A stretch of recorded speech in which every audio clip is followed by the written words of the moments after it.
আজকে রান্না করছি একদম ঘরোয়া অথচ রাজকীয় একটা পদ, মুগ ডাল দিয়ে মাছের মাথার মুড়ি ঘন্ট। এই রেসিপিটা শুধু স্বাদের জন্য নয়, শরীরের পুষ্টির দিক থেকেও দারুণ একটা খাবার।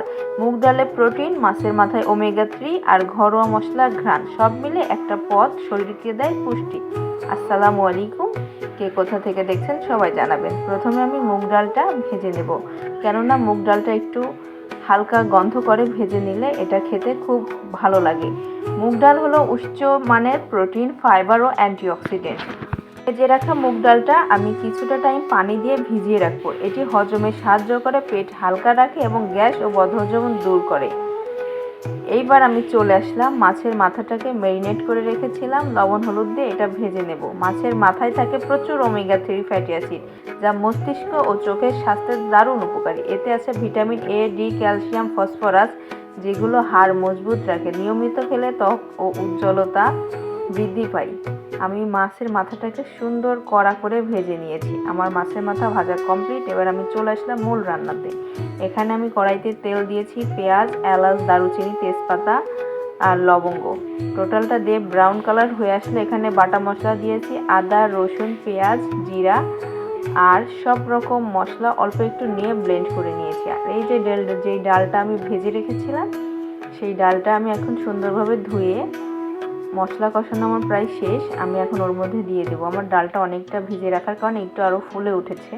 এখন আমি এই মুগ ডালটা মশলার সঙ্গে কিছুটা টাইম কষিয়ে নেব।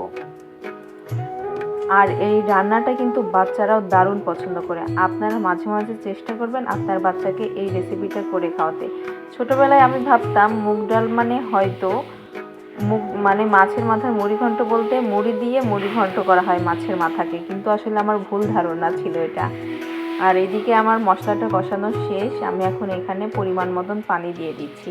যেহেতু আমার ডালটা আমি আরেকটু সিদ্ধ করব, এই যে একটু ফুটে উঠছে, আমি মাছের মাথাটা দিয়ে দিলাম, দিয়ে কিছুক্ষণ ঢাকনা দিয়ে রেখে দিব। তারপর আমি আস্তে করে খুন্তি দিয়ে এটাকে ভেঙে নেব, সমস্যা নেই। আর এইদিকে আমার ভাজা জিরার গুঁড়াটা দিয়ে দিচ্ছি। এই পদটি সাধারণ অল্প তেলে মশলায় রান্না হয়, তাই এটি কম ক্যালোরিযুক্ত ও হালকা খাবার। যারা ওজন নিয়ন্ত্রণে রাখতে চান তাদের জন্য এটি আদর্শ এক পদ। আমার রান্নাটা প্রায় শেষ, আমি এখানে ভাজা জিরাটা দিয়ে আরেকটুখানি কিছুক্ষণ ফুটিয়ে এই যে নামিয়ে নিলাম। আমার টোটালি রান্না একেবারে কমপ্লিট। দেখতেই পাচ্ছেন রান্নার লুকটা।